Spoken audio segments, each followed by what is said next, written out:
Hey everyone, welcome to This Isn't Fun Anymore podcast intro style. My name is Phil. I'm Chris. And today on episode 30, Monday. Be-yoing, right? That's a catchphrase that I'm starting right now. Be-yoing. We talk about the following. News. Yep, we followed up on some news. The news specifics where we talked Mortal Kombat. Yep, and we talked the Pixels trailer, the new Adam Sandler action comedy. We talked Nintendo's announcements. Yep. Then we talked a little bit about Battlefield, Sony and Apple's TV deal. And then we just went into a couple games that we're playing now. I played the ScreamRide demo, played Evolve, and Rayman Legends, I guess. And you made me play Turok. Yeah. I played Sims, Medieval, Super Brothers, Sword and Sorcery, and Shadowrun. All right, guys. So hope you enjoy the episode and subscribe on iTunes and tweet us your dick pics. No, don't do that. Nope. You tried to do that. Was it the first episode? Yeah, the first episode. Yeah. But now that we're super famous, it'll happen. Yeah. We did ask a couple things from the audience. Yep. In the episode, we'll rehash them here real quick. Please rate us on iTunes if you are actually enjoying or not enjoying. Just rate us 5 stars anyway, so then maybe random people can find us. Yeah. Bye. See you. Be-yoing. I think that's the news I know. Yeah.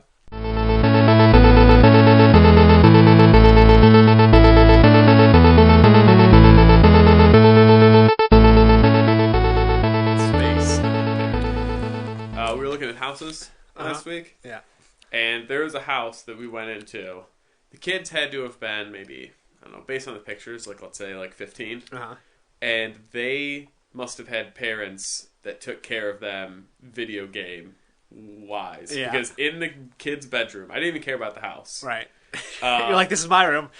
He had a bed and against the wall, like wall mounted, 3 TVs. Uh-huh. In a glass case, he had Nintendo 64, like 4 games that are in box. Like all I saw, like obviously I can't poke around, was like Mario Kart, like unopened in box, GoldenEye unopened in box. He also had some original Nintendo games in box, including the first Final Fantasy. Yeah. Then we're like, okay, that's pretty crazy.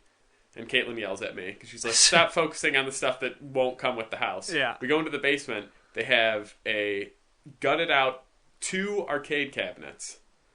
They don't have like the systems, but they're like the standing upright arcade cabinets for like the original Mario. Uh-huh. And I think the other one was just like painted. Right. But then they also had an Atari in the basement, and they had like crates of just old video games. Obviously, the parents were into it too. I'm guessing the dad maybe even works in the industry or something. But because I was so pissed off. Yeah. Because I'm like, are you kidding me? Like, first of all, if the kid wouldn't keep boxes, unless it was a real anal retentive kid. Because when I was a kid, it was just like, who cares? You want to play the game. But also, if he was 15, he wasn't even born when that stuff came out. So like the dad has just been like, save everything. Yeah. And I was so close. I didn't because I'm a good person. It's to stealing something? I'm just stealing stuff. Yeah. Because like you should keep asking to go back to see the house. Like in the basement especially, they had just had like, tubs overflowing with like Nintendo 64 cartridges. Not in box. And I'm just like, okay. They would have noticed. If I stole something from the room, sure. That stuff's like the good stuff. But if I steal Winback 64 and pock that, it's like, no one's going to know. And I told the real estate agent, I'm just like, hey, when they sell, let me know. I want to see if they have a garage sale. Yeah. I will go there. I will buy both arcade cabinets and every game they have. Yeah. How much? $10,000? Okay. Just take my money. It wouldn't even be that much, too, especially if it was gutted. Mm-hmm. I want a gutted arcade cabinet. I know how to put one together. Yeah. I will buy a crappy PC, I'll put a monitor, and I'll just have emulator running where it's just like, here's a normal Nintendo, every game available in a cabinet. Yeah. Or I'll just make Killer Queen. Yeah. I wonder if you can buy that. I'm sure you can. I mean, I'm sure it's for your expensive, like arcade and stuff. But yeah, I remember back when I was a kid and I was dumb. I looked into how much Time Crisis 2 would be. That was your arcade game that you wanted to buy. That was the arcade game when I was a kid. I was just like, I'm gonna save up for Time Crisis 2. And my parents were totally okay with it because they knew that I'd eventually lose interest. Yeah. And it was like $4,000 or $5,000 at the time for like a working, brand new Time Crisis 2 cabinet. Yeah. with like the 2 guns. Like I think you could get the single, and it was like whatever 25. But I was like, I'm gonna save up for that. And then eventually I was just like, no, I'm gonna buy a TV. Right. You're gonna buy like a car or something. By the time you have that much money saved. Yeah. I mean, I think it'd be great to have an arcade cabinet. Yeah, well, I actually want to use that as a transition. So before we get too far, welcome to episode 30 of the This Isn't Funny More podcast. I'm Chris. And I'm Phil. And today, we're going to talk about news again. No, just kidding. Yeah. But my arcade game that I always wanted to get was Ultimate Mortal Kombat 3. Okay. So, like, that was the game that every once in a while, like, I'd go on eBay and see how much they were and stuff. And a couple times I got really close to buying it. Pulling the trigger? Yeah, because they got down to not, like, only a couple $100 or whatever, right? Yeah, well, there's eBay, there's another website, I can't remember what it's called. You can probably Google it, but it'll find arcade cabinets for resale in your area. Yeah. Well, that was the problem, was because it was on eBay, and even though it was, not that far away, we're still in the Midwest, like, shipping would be like $2,000. Yeah, you'd have to and then it's like, okay, well, then it's not worth it. Yeah. It's like, unless you can find one where you can drive to. And even so, like, I need like an actual truck, because you can't just throw it in the back of a car, even if you have an SUV. Yeah. Yeah. It was that and NFL Blitz. Those were the if I was going to get any 2 arcade games, it was going to be that. I would say, if starting now, if I was to go cabinets, and I won't put Killer Queen in there because I know that'd be super expensive. Yeah. I'd still go Time Crisis 2, 2 guns. I'd probably do an NBA Jam or a Hang Time. Yeah. But I'd obviously make it free play. And then I'd probably get maybe like that X-Men or a Turtles side scroller. The NFL Blitz console that I wanted actually was a 2-in-1. It was NFL Blitz Gold and Showtime Gold. Oh, okay. And Showtime was basically Hang Time. It was Hang Time and NBA Jam. It was kind of the 2 of those put together, and it was both of them in one. But the cool part was the best one had like the like longer extended 4 out, and then it had the little like L arm, and then like a flat screen TV was like the monitor, which would have been sweet. But it was always super expensive. Yeah. One day before I die, I'll have an arcade cabinet. Yeah. Even if I got to build one. And then it's a cheap whatever, like it's just a really crappy computer running Turtles in Time. Which is fine. But as long as it powers up and you can use the joystick and the buttons. Yeah. And then have one dumb idiot spill his soda on there because they, hey, well, can I put my beers up here? Sure. And then tips over, and then you're like, well, no one can play this Donatello anymore, dick. Yeah. Also, because of that, when Mortal Kombat 9 came out in 2011, they had an edition that had the sort of arcade cabinet joystick and stuff that you could get, and it was the actual components they use for the arcades. Original. So not only could you open it up and see what was going on, but you could swap out things or add new buttons or change the joysticks and stuff. So that was like my mini version of getting a Mortal Kombat arcade system. Everyone should tweet us what arcade cabinet they'd get. Yeah. And I know they won't. Let's. I'm sorry. I wish we had a theme song for this segment that we've been doing for a long time now, but it not had a name. But basically, let's ask the audience things that they're not going to do. Yeah. I don't know if you have a better name for it. No, that's fine. But another request that I have for our audience members is let's not overload them on the first time the segment's we've asked them to do plenty of things that they haven't done, so we might as well just keep asking. One of these are going to stick. If you guys want to rate the podcast on iTunes, that would be great. Right now we have 0 ratings. Like if you want to actually review it, if you just give it a star rating, it doesn't seem to count it until you have a couple reviews up, which is stupid. So if you want to give us a review, I guess I should actually review my own podcast. You can if you want to. I can't. It's balls to the wall. Hilarious. Yeah, I can't because you're the creator. I'm the one that submits it under my iTunes account, so they would know. As your audience, I will submit a review. Yeah. But it's only going to be 2 stars. So, speaking of Mortal Kombat. Okay, yeah. We don't want to talk about this too much. But Jake has been confirmed for Mortal Kombat. Jake Jarpy has been confirmed. No, but did you see that? I mean, I tweeted about it that Jason Voorhees from Friday the 13th, the day after our podcast came out, which was way after we recorded it, but they confirmed that he was going to be one of the guest stars in the first DLC pack. Yeah. So, add it to the list of things this podcast has predicted. He is one of the weird, I understand why he's in there, but out of all of the horror, I guess, villains to pick from, I feel like his move list is kind of because what's his ranged attack going to be? Just throwing his machete? I mean, they can make it whatever they want, though. Walking slowly. Yeah. That's true. Because, I mean, he could sort of have like an invincible shield for a couple seconds where he just slowly walks at you, and you could just do whatever you want. He can't really do anything. Yeah. I mean, he could, like, put his machete in the ground and it can poke out somewhere else, Yeah, I'm just thinking of fighting game moves. They can do, I guess, whatever they want, but I'm just thinking, like, realistically, it's just like him lumbering towards, like, they have to make his movement speed as low as possible. Yeah, that would be great. And no jumping. He can't jump. And he can't jump. Yeah. And then his different costumes are maybe like back when he just had like a bag with a burlap hole in sack, it. Yeah. And then one is his mom. Right. Like those are the 3 costumes. His regular burlap sack and then mom. I don't know. It's fun though. I'm interested to see what they do then for the other characters. I don't know if they're all going to be sort of from other properties. Yeah. Or if they're just going to be other characters from Mortal Kombat universe. Maybe a mix of both. Yeah, I think it'll probably be a mix. They don't want to like just be announcing like now it's Freddy and now it's, Alien and now it's Predator. Which I'd be fine with though. Yeah, it's fine, but at the same time like it'd just get, I guess, tiresome. So also the achievements came out for it. Yeah. And there's just 2 achievements that I want to talk about because I thought they were interesting. Can I guess and say I'm predicting that they're ridiculous? Yeah, well, the last 3 Mortal Kombat games have been retardedly hard achievements. Win 500 matches in a row online in ranked matches. Right, and it's like they had this huge challenge tower. I think there was something like 200 different challenges that you had to beat, and all of them were like pretty ridiculous. Some of it was like win 5 matches without blocking against tag team partners and all this other stuff. Yeah. Also, they do have they had this King of the Hill match sort of stuff where it's like you go into this online lobby and it's like 2 people are fighting and it's like 5 or 6 people and they're watching and then winner gets to keep playing, so it's kind of like a mini arcade setting. Yeah. But you award points to people and you can choose how many you give or how many you don't give, and one of the achievements is you have to get 5,000 points from King of the Hill matches, so that's completely reliant on people giving it to you. Yeah.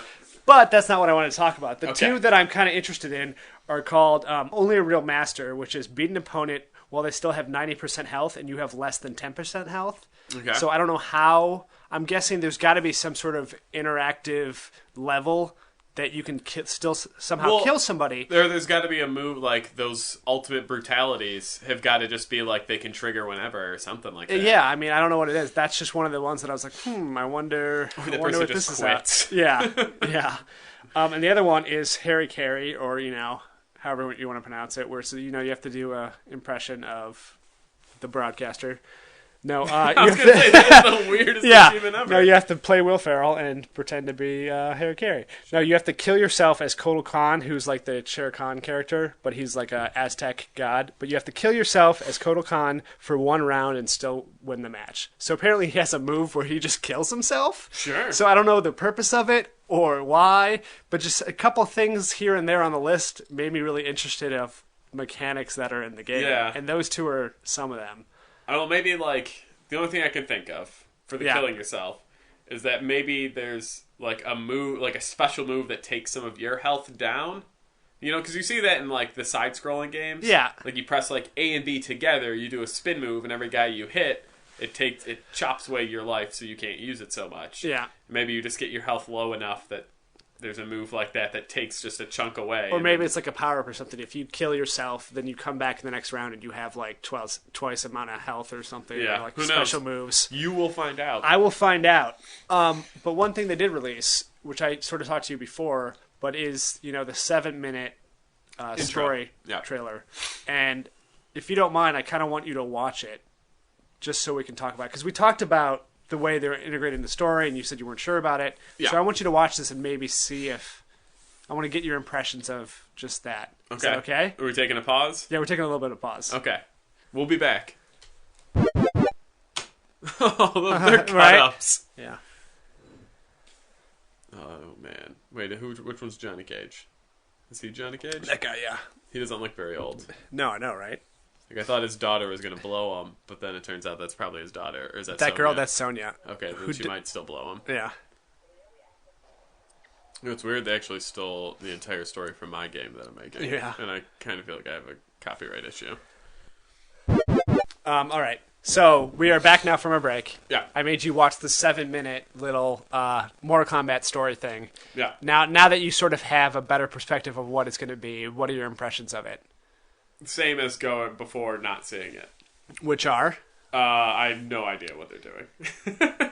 But I just think they put a lot of work into actually doing the story. Like, there's a lot of cinematics, there's a lot of story. Whether or not the story is going to be good, that's another thing. Yeah. But I like their effort of trying to make it not just online just a fighting game. Yeah, It's like a real package. Like, for somebody that enjoys single player, I thought maybe you would enjoy the effort. I applaud their effort for sure. Yeah. And granted, I only saw 7 minutes of it, and I haven't played Mortal Kombat in a while, so I really don't even know what like the overarching stories are. Yeah.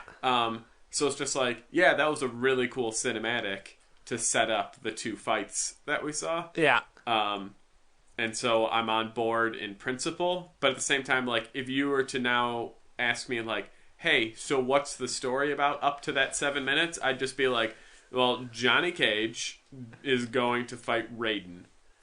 And that would be my story. Yeah.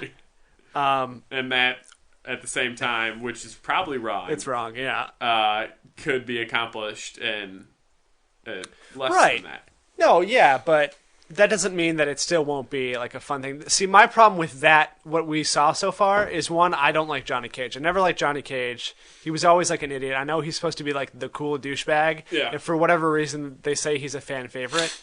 But like, I didn't like him in the games. I didn't like him. Definitely didn't like him in the movies and stuff. Yeah. And so to make him, I know he's not going to be the main character throughout because it jumps around to the different characters. But just like all of his lines are just cringeworthy. You know what I mean? Wish he would have said. I wish Sub-Zero would have said "chill out" after he froze him, and would have been like Mr. Freeze in the Batman movie. Yeah, chill out, but in that accent. Yeah. It would have been perfect. I mean, there are some things that happened that are like, because I'm a Mortal Kombat geek, that I'm excited about. Yeah. One is Shinnok is the bad guy, who was the bad guy that showed up in Mortal Kombat 4. Okay. So if the last game sort of took place over the first 3 games, this is kind of the reimagining of 4, kind of. So Shinnok's the bad guy. He takes over Earthrealm for reasons we don't know yet, and that's why everything's weird and crazy.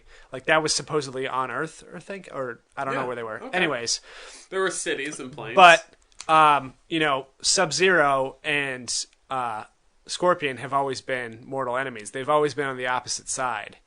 And that Sub-Zero, not only was he working with Scorpion, but he looked a little different, and he had yellow glowing eyes.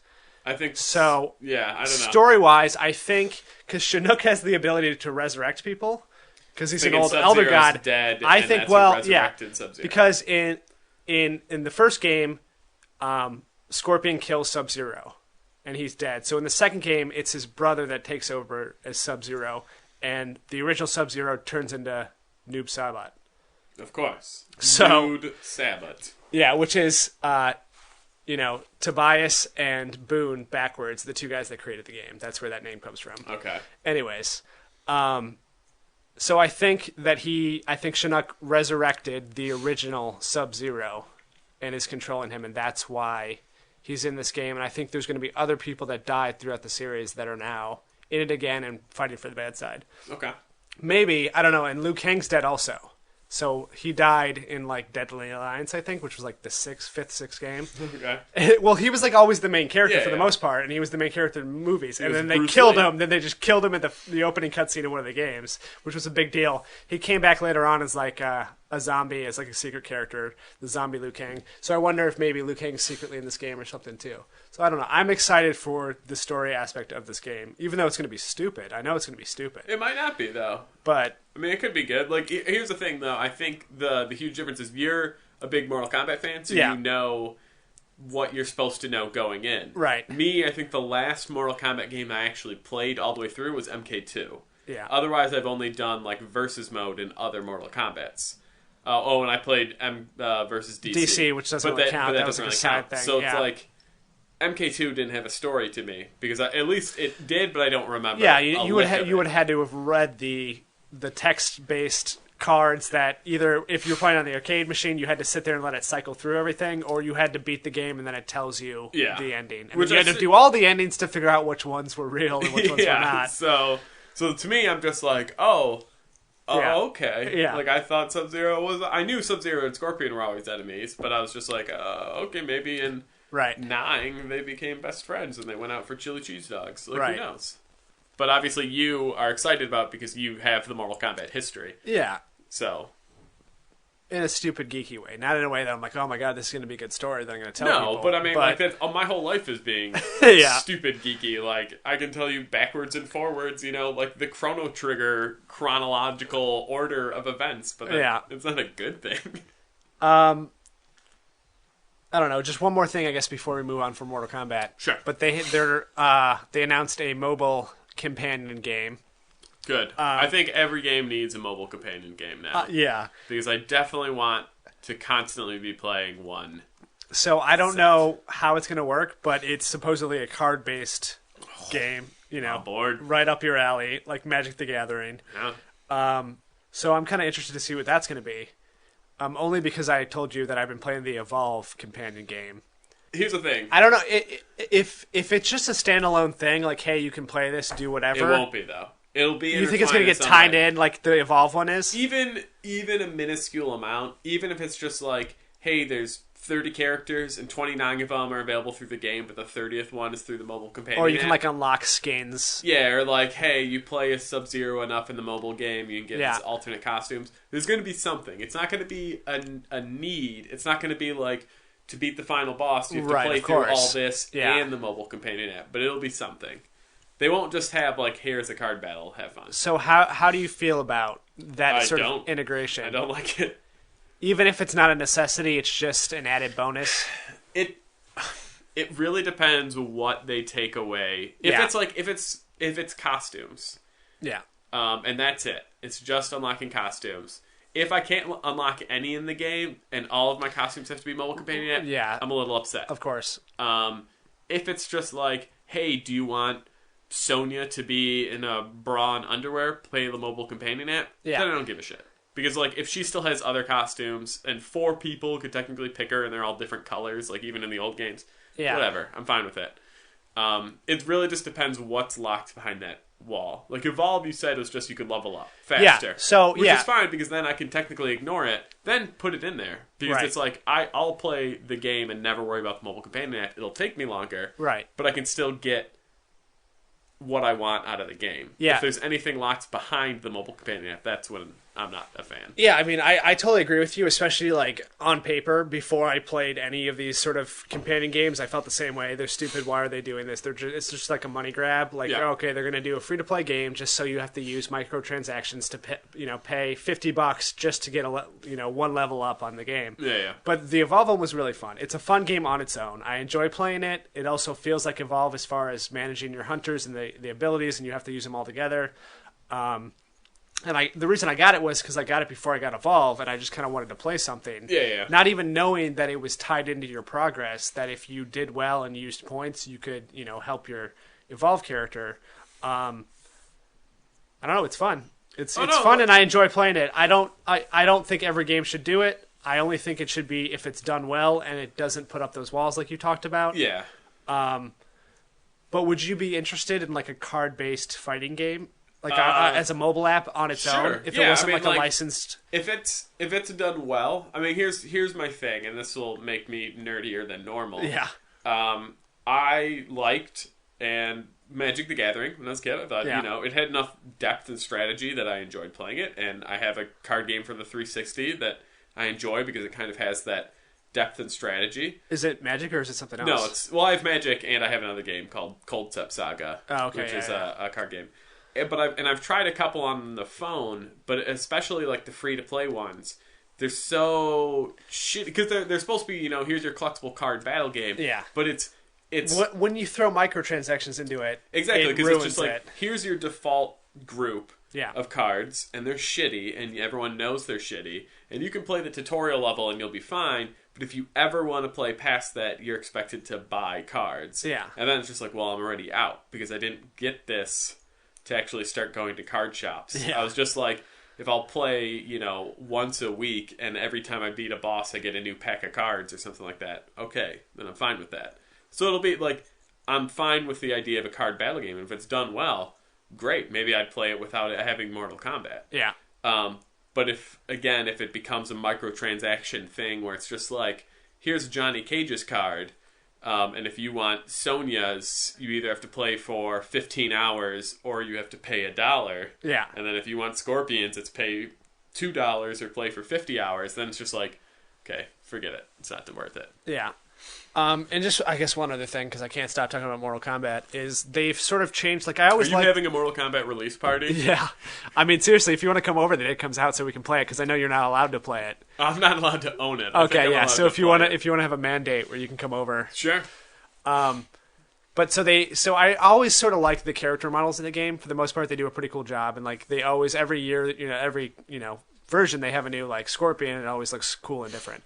But for this one, they made a conscious decision to make the girls less bootylicious. They used to have the Tiggle Bitties, right? And it was like ridiculous, but it fit in with the sort of Japanese games. They were trying to appeal to a certain audience, but this time they're like, okay, we're going to make them more proportionate and realistic. Yeah, and I agree with that in principle. In favor. But like looking at like Sonya Blade in the cutscenes we saw, she just seems so frail and little compared to the version she was in the last time, where yes, she did have she had those yabos, but she also had like giant muscles and everything, and I believe she could hold her own against like a sorcerer from Magic Land.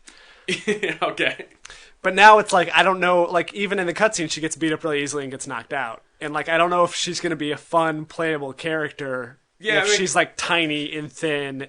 It'll be weird because I can only relate to how they looked at Mortal Kombat 2. Yeah. Which was just actual people. And it was just actual people. Yeah. So, like, I agree. When I saw Sonya, she looked very tiny. And not just her yabos. Just her in person looked very tiny. And I'm just like, oh, okay. But at the same time, like, then counterbalance that and then just make her, like, super fast. Yeah. And then it's fine. And maybe she's, like, it's always the balance of fighting games. We're like, okay, she's frail and weak, and maybe she takes more damage, which they probably won't do. No, I'm sure everyone's going to be damage based the same. But then, like, she's a lot quicker to maneuver. Yeah, I mean, there's other games that do it. Yeah. Like, the Japanese games have really tiny little schoolgirls, but then they're super fast and they have good kick attacks or something. Yeah. But this is like, I mean, their daughter that's also in the game, Cassie Cage, doesn't really seem weak to me. Like, she is sort of smaller and thinner, but, like, she does have, like, big biceps, and she has 2 guns, so that's kind of counterbalances everything. I don't know. It was just a general comment about. In general, I'm a big fan of not making giant yabos. Not making, just everybody look like Bayonetta. Yeah, like not everyone has to have like triple E breasts for me to have fun playing a video game. And I know most people probably won't agree with us that play video games, because obviously there's a whole, man's choice going on. But I mean, I don't want to get into like the political side of all that stuff. Here's what I like. You can make a character, like make Sonya normal boobs, and then make Milena a little bit bigger boobs. Right. Like girls have varying boob size. Yeah, so, exactly. I mean, I don't know. Yeah. I don't know where I'm going with this. I don't either. It's best to back out now. Yabos for Prez. Yeah. Well, transition into the Pixels movie. Right. So while we took our little hiatus there, we took a little break, I also had Phil watch the trailer for the new Pixels movie. Yep. Which is an Adam Sandler sort of action comedy. And the trailer just got released today, the time we're recording this. So you had not seen it previously. Nope. First time. But you had heard, as you said, you had heard bad things. I'd heard terrible things. Now, after seeing it, has that changed at all? No, I want to see it. Right? Exactly. It looks kind of fun, right? Here's the thing. I know it'll be terrible. I know the comedy will, for the most part, 80% misses. Right. It's going to be fart jokes. There's going to be a guy who pees his pants. Yeah. Like, it's going to be very terrible humor. Like, humor that I would have found funny when I was 12. Yeah. But at the same time, like, it looks well done. Like, the fact that they put in these video game scenes, like, where the creatures look digital, but also CG. Like, everything looks good. Like, it looks well done, and, I mean, it's about video games, so I'm on board. Yeah, I mean, I agree with you, too. Like, when I heard it was an Adam Sandler movie, I was like, oh, God. And then I saw the trailer, I was like, okay. So, I mean, once again, I think it's going to be bad. Yeah. because I think I was talking to you off mic about this, but like Adam Sandler kind of ruins movies now. Even if he buys a fantastic script or has the best scriptwriters or the best directors, he will sort of ruin it. Yeah, he'll Adam Sandler it, yeah. which is like, he'll come up with, jokes on set, or he'll have his buddies rewrite something, and it just won't land. At least not with me. I mean, I don't know what his audience is anymore. I'm sure it's still probably teenage boys. Yeah, I feel like even though Adam Sandler's grown up, I don't think his audience has. So when you were 12 to 16, you were in Adam Sandler range. When you turned 17, a new boy replaced you in the 12 to 16 range. Yeah. And like that is never moved. Like when he's, 55 still doing movies, it's going to be the 12 to 16 range. Right.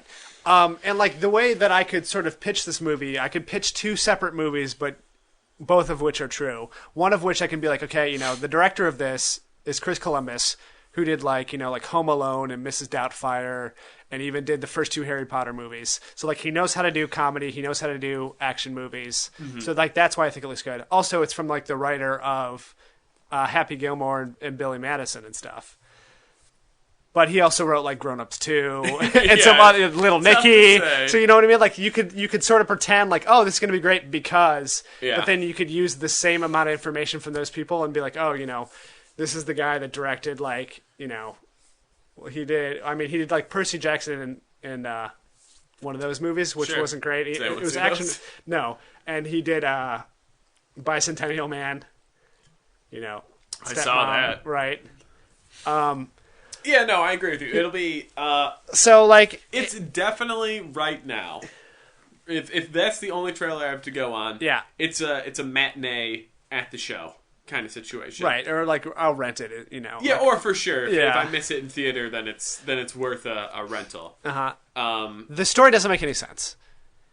I don't know. I'm sure you didn't get a lot of it based on that. But if you read the description, because a long time ago we did send stuff into space that's supposed to show our culture, and then somebody took that as the aliens took that as evil, so then they rebuilt our own quote unquote weapons. Right, like Gozar the Gozerian, they used our own thoughts against us as our the destroyer of worlds. Yeah. So they used all the video game information we sent out to then come back and use those forms to kill us. So there's like a giant Pac-Man, there's like a big Donkey Kong, and they're all sort of pixelated. They look like they normally would, but they're sort of 3D and pixelated, which looks cool. I like the idea of action comedies. Like those haven't really existed in a while. They're kind of making a comeback, but like the 80s were like ripe with like action comedies. Like action movies used to always be comedic too. They didn't take themselves too seriously. They were fun and stupid. And some of the things, like even like the cameo from the guy that created Pac-Man, like I told you, like I thought the setup to that was really funny. Yeah, I didn't think I laughed. What supposedly was like the punchline of him like running away, screaming, "Oh, like kill this guy" or whatever. That I didn't think was as funny as him being like, "Oh, my sweet little boy, you've grown so much." Like that part I thought was funny. Yeah. So we'll see. We'll see if it. I mean, of course it's a we'll see. Right. I mean, and another thing too is I don't know who the audience is for this. Like, because like we talked about, Adam Sandler fans are like teenage boys, right? Yeah, but clearly this is geared towards older people like us who remember the games that they're referencing. Because all the games they're referencing are 30, it's not 30-year-old games. They're not going to do a bunch of Call of Duties in there. Right. And like Madden. It's going to be, it's going to be Pac-Man, it's going to be Donkey Kong, it's Galaga, it's Centipede. Yeah. So... well, that's the thing, is I think it's geared towards us, but it's going to be the comedy of a 12 to 16-year-old. That's why it's going to fail. Right. Because the people who like are our age and then have kids in that range, that's the perfect medium, but that's like such a, like, you look at your Venn diagram, it's a small crossover. Yeah, like people our age are not going to go to the movie theaters with like teenage kids, you know what I mean? Yeah. First of all, they're not old enough to have teenage kids, but still. Well, technically. Yeah. I mean, I could have had a 12-year-old kid if I started, when I was 14 or whatever.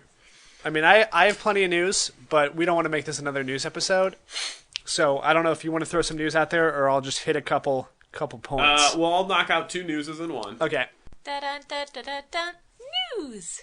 Nintendo is getting into the mobile game market. Yep.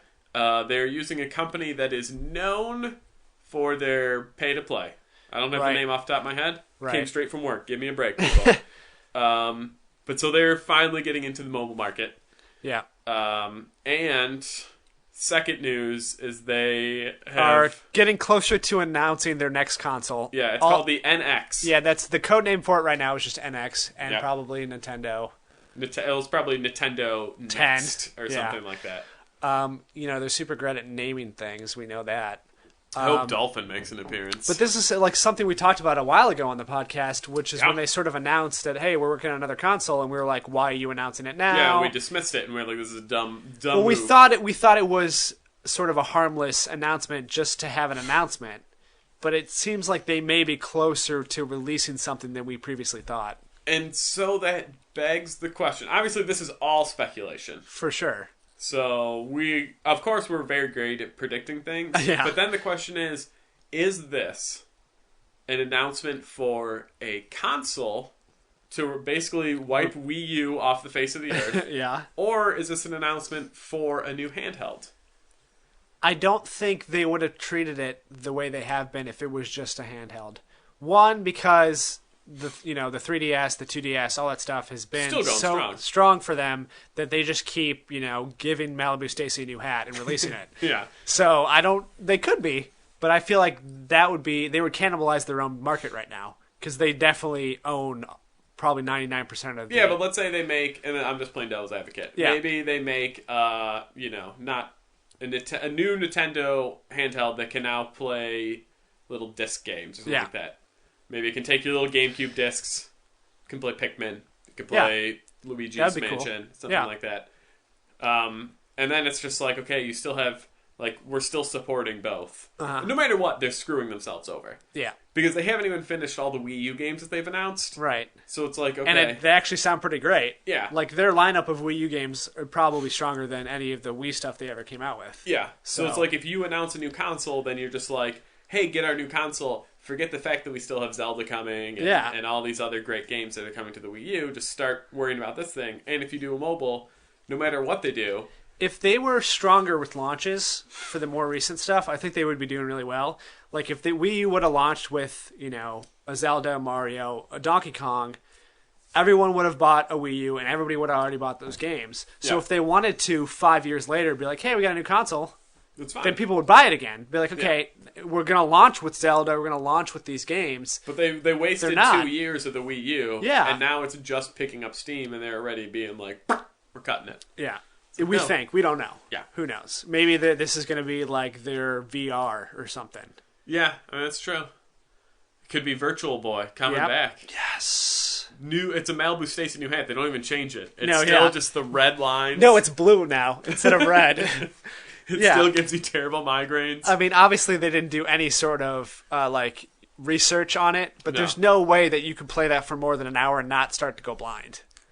Well, yeah, blinding if you're lucky. Yeah. That's not including if you just pool the thing up with your eye blood that just drips into That's the why it's camera. red. They're like, we'll make it red so people won't notice their eyes are bleeding. Then you pull your head out, it's just gushing down your face. Yeah. Am I crying? No, you're going to the hospital. That's 3D gaming. That's our new feedback. There was, that. We think we talked about it. There was the vest that you would wear that would actually hurt you if you lost, got hit in a game. I would love that idea. So there was like a 2-piece vest sort of that you put on you, and if you got shot in the game, it would be like a huge impact on your chest and you really feel it. They did it with vibration and with speakers and all that sort of stuff. A couple months ago, 6 months ago maybe at this point, there was a Kickstarter for a game, I think we talked about it, that takes your blood when you get damage in the game. So it hooks up to like an IV or something. It's supposed to be a fun way to donate blood and stuff. So it's got to be supervised. You can't just have a thing. So the idea is if you get shot in the game, then it starts taking blood from you. Yeah. Well, okay. Nintendo news, touchdown, over. What else do you got? Yeah. Okay.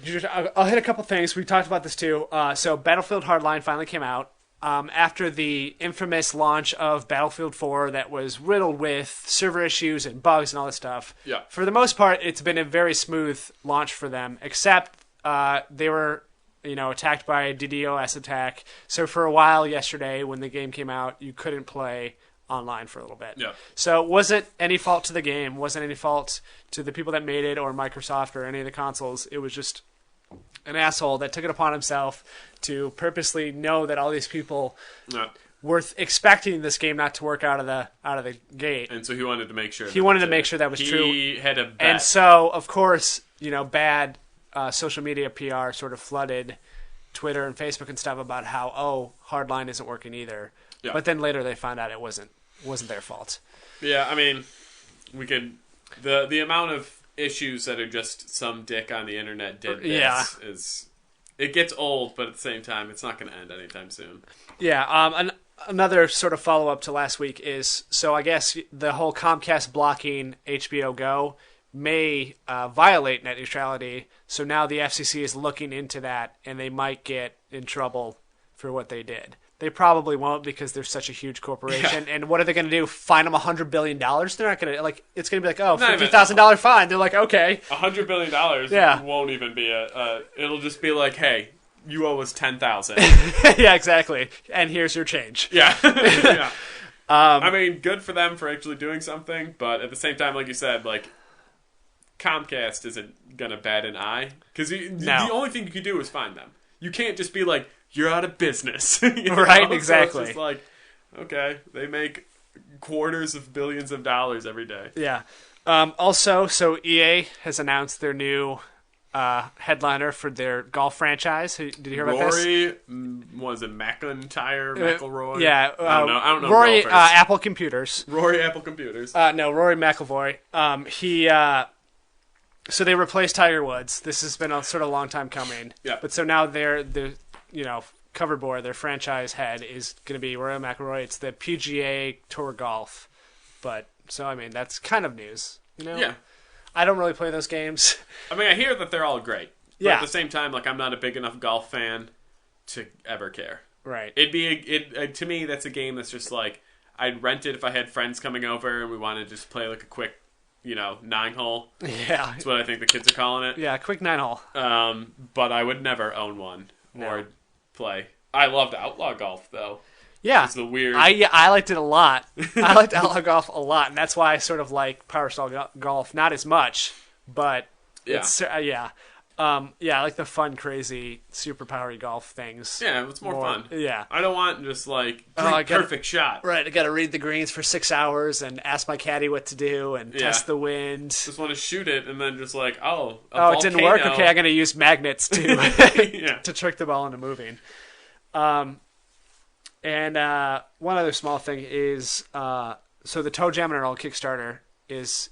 couple days away from it. It's like a week away from ending at this point. It ends March 27th. Okay. So if they're close to their goal, but they've sort of made some changes. I had talked about how I wasn't sure about the weird sort of graphical style and then have the cartoony characters on top of that. So now at this point they've made sort of everything look cartoony. So everything looks more natural now. It doesn't look like a big separation. So they said that was based on fan feedback. So that's one of the changes they've already made. Also, they've made changes to the goals and stuff. You can get other fun stuff. One of the things that I really wanted was they made little vinyl statues of Toe Jam, Earl, and their spaceship. But you had to that was only available at the $500 level. Of course. But now you can get it at any level you want. You can get those if you...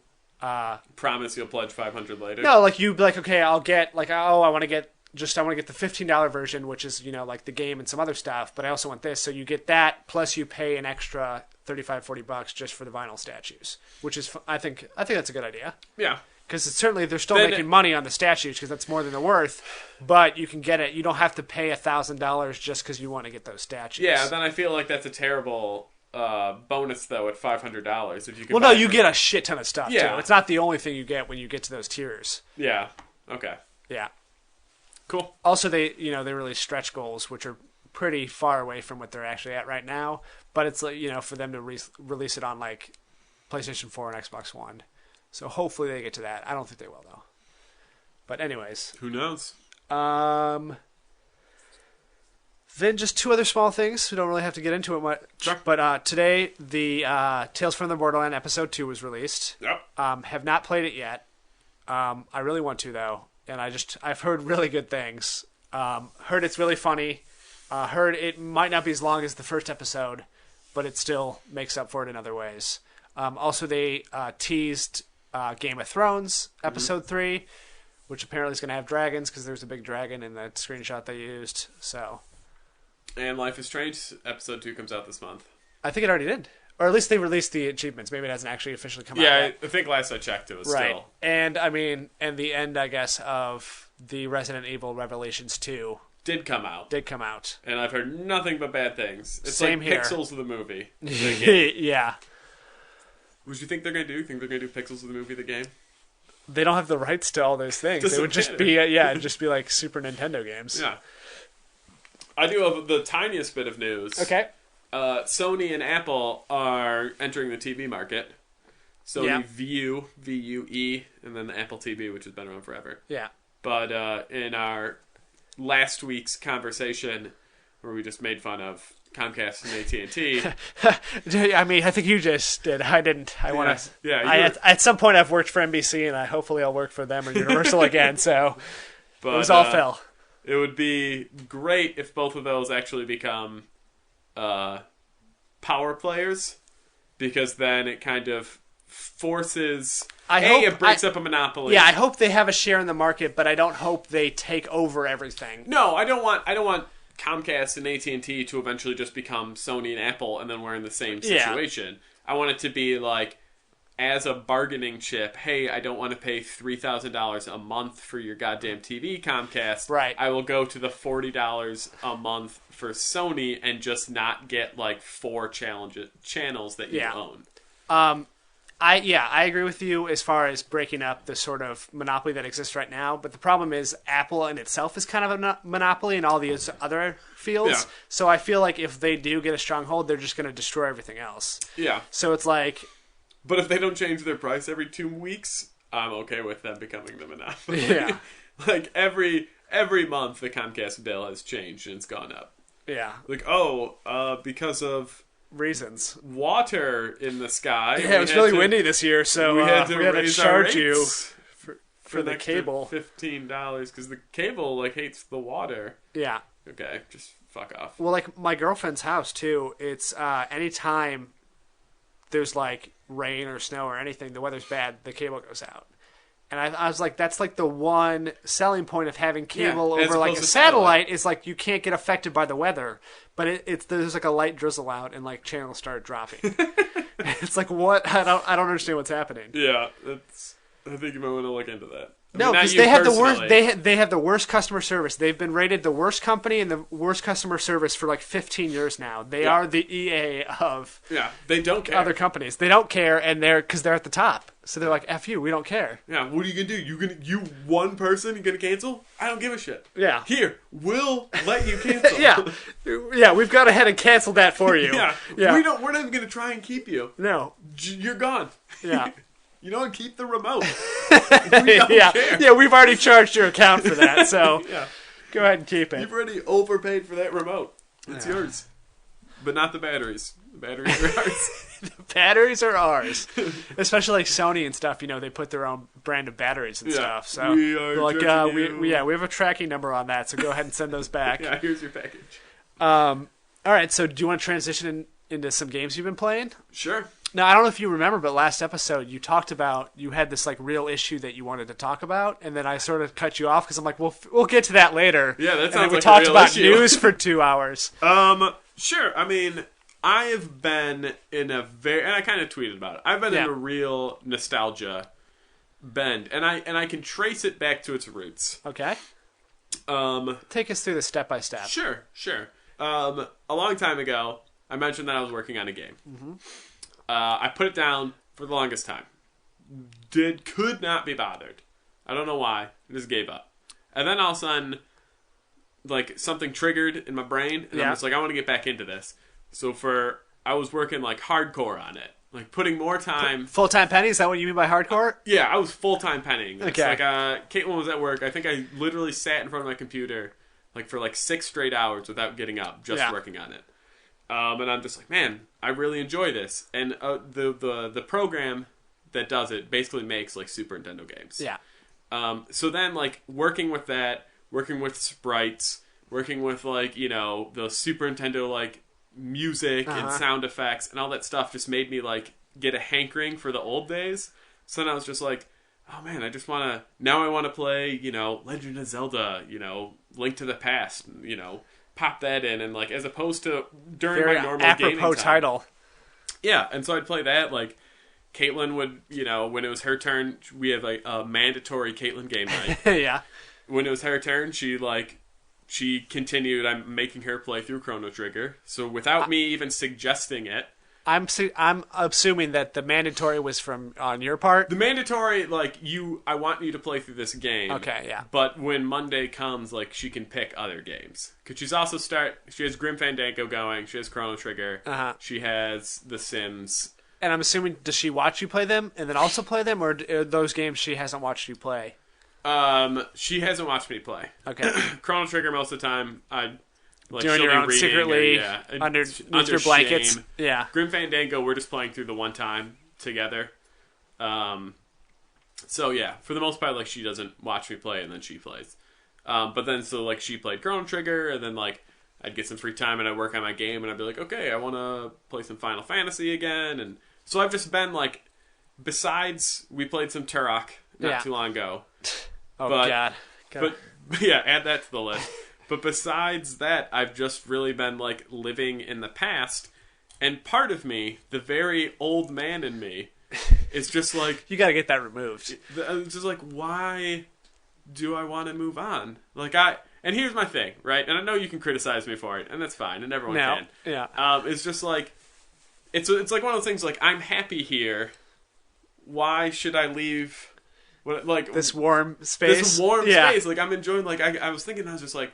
like, I really want to finish playing through all these Final Fantasies, and there's so many, like, Super Nintendo games I haven't gotten to, and yada, yada, yada, like, all this, stuff, and then I'm just like, and then when I switch to the 360, or I'm just like, I don't want to play Turok. And I know the thing is, because you're playing Turok. It's because I don't play good games on 360. Yeah. I get that, and I know that once I, like, start playing Batman, I start playing Bioshock, I will change my opinion. Right. But because I don't, it's just like, I don't want to play Grand Theft Auto anymore. I don't want to play Turok. So it's just like, so I'm just like, well, I can either do that, or I could go play Final Fantasy IV. Right. I want to go do that because you're just playing it for fun. There's all the nostalgia there. It's a good game. So there's a lot of draw to playing those instead of playing the muddy diaper that is Turok.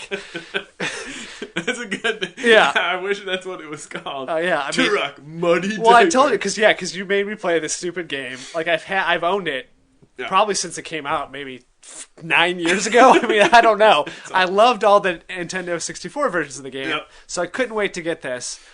Never even touched it. It was brand spanking new when I opened it up to play last weekend.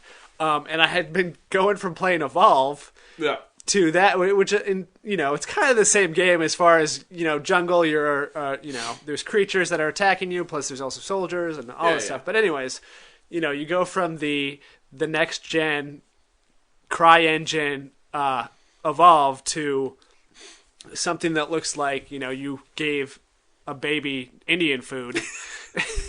And then everything just looks like brown and green. Just like mud in your eyes. It's awful. I couldn't, we were playing multiplayer. I couldn't differentiate where I was on the map, where you guys were, what was other characters, what was I couldn't even find the stupid items to pick up. Like, I didn't know what was a gun and what was the ground. Yeah. I mean, of course, we toughed it out. When we accomplished our goals of, getting through the co-op missions, like, that was fun and satisfying. Yeah. But the game itself was just, like, sometimes even broken. Yeah. It wasn't good. Like I said, it was not great. Yeah. But that made me not want to play 360 ever again, even though I'm still playing 360 games I like, but just that bad experience of playing a bad game and an old game, and that's why I'm like, I don't want to do this anymore. I'm just going to get rid of my 360. Well, and plus we went to Logan's Arcade, and it's got nothing but old games. So then that also, dredges up the feelings. Right. Well, I mean, I don't want to get too deep into this, well, but we can make obviously, this the whole episode. I was going to say that I think some of the reason that's triggered this is because you're going through a lot of actual life changes. You know, you recently got married, you're now looking at houses, so you're going through a lot of, Sure. you know, rites of passage and growing up, and I feel like you're kind of looking to the past because life was good, right? And it's safe and warm, and you know it, and you don't have to grow up there. That could certainly be a case. I mean, yeah. I don't feel like there's any pressure on finding a house. No, I don't think it's something you don't want to do. Obviously, this is, you know, but at the same time, when you're moving forward so much, you sort of have a tendency to like look back. Yeah. Like I said, I'm not against that idea. That certainly makes sense. And from my 2 psychology classes, 101 and 102. Yeah. What side of the psychology were you on? I was on... You weren't the subject being studied by the class? No, I just sat up there, sitting in the front of the class, just kind of picking my fingers while this guy talked about me for an hour. Yeah. Look at how dumb he is. Look at this dumb idiot. He'd poke you with a stick and stuff. Yeah. He'd make you do mazes against mice. Look at how he reacts when I hit him over the head. Yeah. He doesn't even get mad.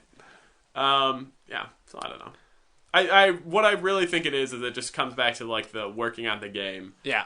And then it's just like I'm just in that Super Nintendo world, and then I'm just like, yeah. Making this game, has it sort of made you break down video games a little bit more? Like what makes a good game? What's a good character? Like, have you started thinking about it in a different way?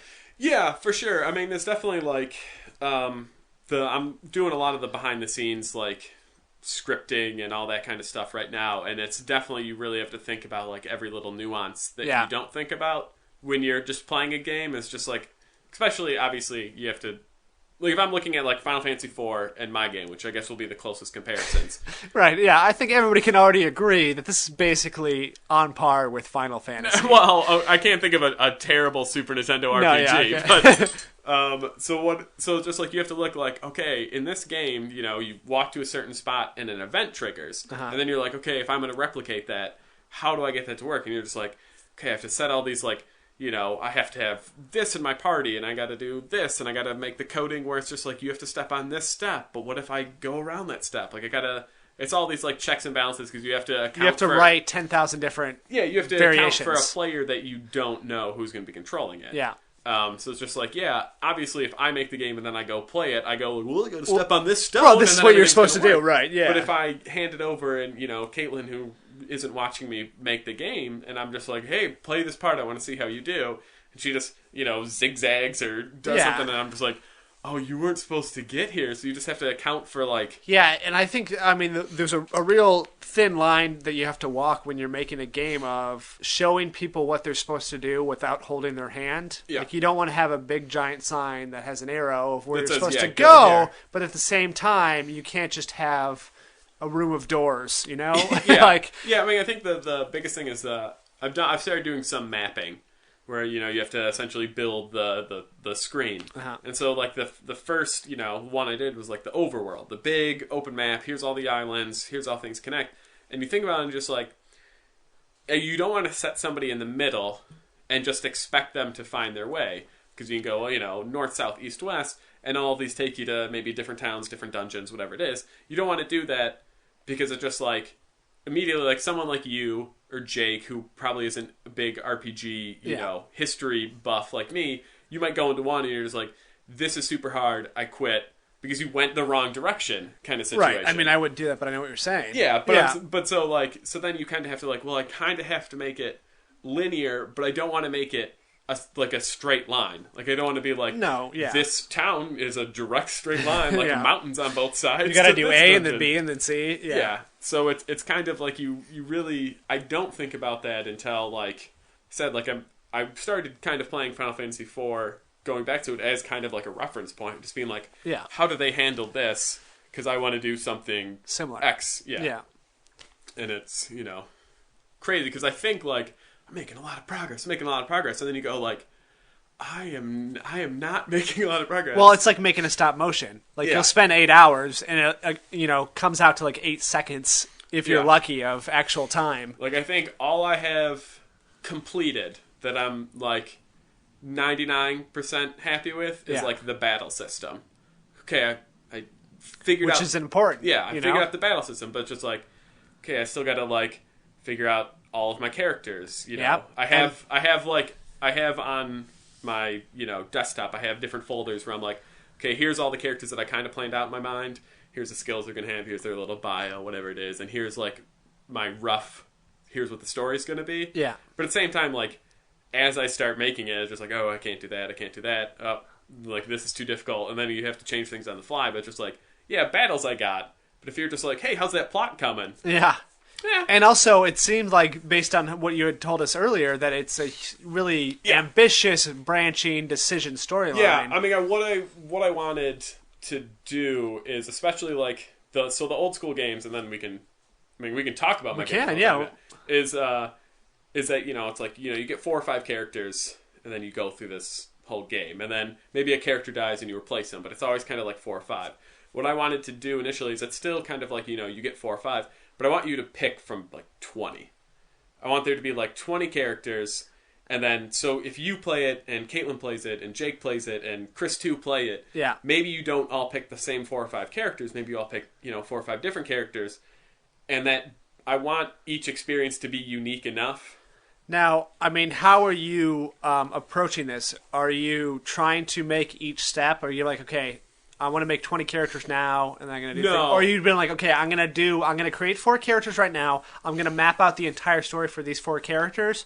Then they're going to go back and do it with another 4 characters and another 4 characters. I'm almost doing it in order. Like I said, I'm starting the battle system, but like, so, I create the first town. Yeah. And so you start with one character. You start with your main character. I made it where you can pick your gender, and I can pick your skill, like a warrior, archer, blah blah blah.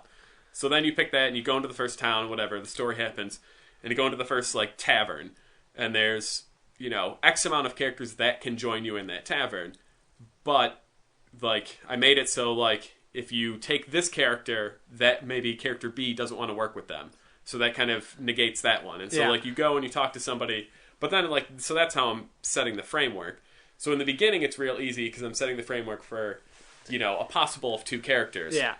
And then you go into this dungeon, and then it's just like, okay, well, now I have to create this dungeon for the possibility of 6 characters. And then when I get to dungeon C, I have to go, okay, I have to create this dungeon for the possibility of 15 characters. Yeah. And then the last boss, so it just keeps getting bigger and bigger. Yeah, but I'm still going in order because I don't want to... If I go all the way through, then I might just be like, well, I'm finished. You just pick those 4 characters. Yeah. So I want it to be branching enough, but I know it'll be, a lot of work. Yes and no. I mean, how do you feel enjoy it. like? Obviously, there's no way to actually tell, but where do you feel like you are in the process percentage-wise? Well, I would say that I am. I said I wanted to do a demo. I said that off air, and I'll put it on there. I'll throw that clip on there if you're talking about it. I think we're actually recording. No, I mean I can what I want to do is I want to do at least between a 2 to 5 hour demo. And then I wanted to everyone who plays like a alpha or beta, right? Yeah, and not then I want to get some feedback, and then just be like, what'd you think of this? What'd you think of this? Especially because you don't want to get too far in the development if there's something you need to change. Exactly. Yeah. So I think to getting a demo out there, I'm probably 50 to 60% done. Okay. So you would expect that in roughly... I'm going to hold you to this. So okay, no, that's I'm fine. kidding. Maybe 2 months from now? 2 months would be a good time. And what it'd really be, it'd be like intro sequence, first town, first dungeon, second town, and maybe part of the second dungeon. And that would be it. And just be like, how's the pacing? Did you feel like you had to spend too much time leveling up? Yeah. Like, is there anything broken? Blah, blah, blah. So it's like that. I can feel like, okay, 2 months. It's a good time, about 60%. If you're going to be like, how close are you to done with the game? I'd be like... 2%? 15? Yeah. 15%? I mean, the battle system takes up a lot of that chunk, because if that works, then I'm really just mapping, creating the characters, the story and doing dialogue. Yeah. So... how are you able to get this game out there as far as the demo go So it's gonna be the whole game's gonna be free when it comes out. Right. I just was wondering, like, how are you going to get it to us? Do you give us a code and we go in somewhere and do it, or do we download it? Can you do like a release of the game? I'm thinking of two ways. One, disc. I'll just CDs, and I can just obviously give it to you people in person. Yeah. For people, I'm gonna, because I'm super awesome, release a special like to our fans if they want to try it. Yeah. Then I'm thinking of just if I can fit it in an email or create like a media fire kind of thing, and then just download and here's a code. Right. And then I'll just say, like, the code is not fun, and then you can go in there and you can download the game and whatever. Right. I mean, I don't know how many people would actually be interested in this, but you probably could just mail it out, an actual disc, if the other stuff's too hard, because we're not going to get more than a handful of people that are interested. I don't think. I mean, if it turns out that it's just like Chris too and Denny, and they're just like, yeah, I'll play it. Then it's just like, okay, I'll go out and I can mail out 2 discs. Not a big deal. Yeah. If all of a sudden, which it probably won't happen, but at the same time, 16 of our followers are just like, yeah, I want a copy. Then it's just like, I don't want to pay shipping on 16 discs, even though it'd still only be like 80 cents. Yeah. And just be like, okay, well, I'll just put it up online. But I don't know. That's what I got. I'm excited about it. Do you got a name for it yet? No title. I do have a company name though. For your video game company? Yeah, it's IBGB Games, and it stands for Italian Beef Garlic Bread. Nice. Because, I mean, it's my favorite food. Do you have a little logo or something you've created? I will create one. Yeah. It'll just be like a Portillo's beef sandwich. Yeah, at the beginning of the game, just a big, like, an actual cell phone picture of... Yeah, it'll be perfect. It'll be a cell phone picture. Just you stuffing it in your face. IBGB Games. Yeah. All right. Do you want to talk about some games you've been playing? Sure. Games I've been playing that haven't been nostalgia based. Somehow all of the games I'm playing all start with the same letter. Okay. They all start with S. I have 3 of them. Right. Life is strange. No. Well, because I already finished that, so I gotta wait for episode 2. The first game I'll talk about is The Sims. Okay, Medieval. you're already cheating. Oh, fine. It's a T. Whatever. Sims Medieval. This was an older game. I got Caitlin because I knew she was a Sims fan, and this was before Sims 4 came out. And she's a huge history nerd. But then I started playing it, and it's got a real kind of nice twist to the Sims world. Which is? So, as opposed to, in Sims, you have all these bars, bladder, blah, blah, blah, blah, blah. Like, you have all of these needs. They move your needs down to 2. It's hunger and energy. Those are your only needs. Because back in the day, that's all you really cared about. That's all you care about. You didn't care about staying entertainment alive or comfy. Yeah. But instead, they give you missions to do. Like little challenges or something? They're literally like missions. Like, so you start with a kingdom and you have to create a king. So, you create your king, and then you get a bunch of quests that you can pick. And like one of them is just, and they're all, goofy quests. Just be like, well, we hear that there's a haunting in the forest. We need you to investigate and get rid of the witch that's in the forest. So you just find the first woman, say she's a witch, and burn her? Yeah, and it's simple. That's the easiest of the missions. There's a bunch of little things you have to do, and they pretty much like tell you what your next step is, so you don't really even have to figure it out. But like the whole time, you're obviously balancing your little needs and making sure that your character's in a good mood, because that makes the quest more successful. But then you go through this mission, and when you complete it, then it kind of takes you back to this front page where then it tells you your kingdom stats, and your kingdom stats are broken into like the well-being of your people, how safe they feel, how cultured they are, and how smart they are. So do they move the character stats then to the sort of the world, the community? Yeah, and they kind of move all those character stats to the world stats, and your quest will reward you points or negatives on those things. So if those go down, like if your security goes down, there's going to be more people that can mug you. And if there's more people that mug you, that obviously makes your Sims in a worse mood kind of situation. So then you're kind of like picking quests that raise these while also building up your kingdom.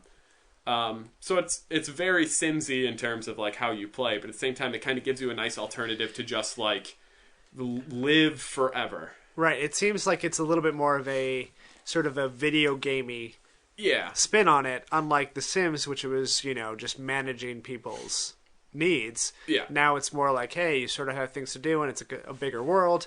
Yeah. Does Caitlin play this? Yeah. Caitlin How does she feel that the twist are? She likes it. Yeah. I'm sure she probably likes The Sims original Better. more. Yeah.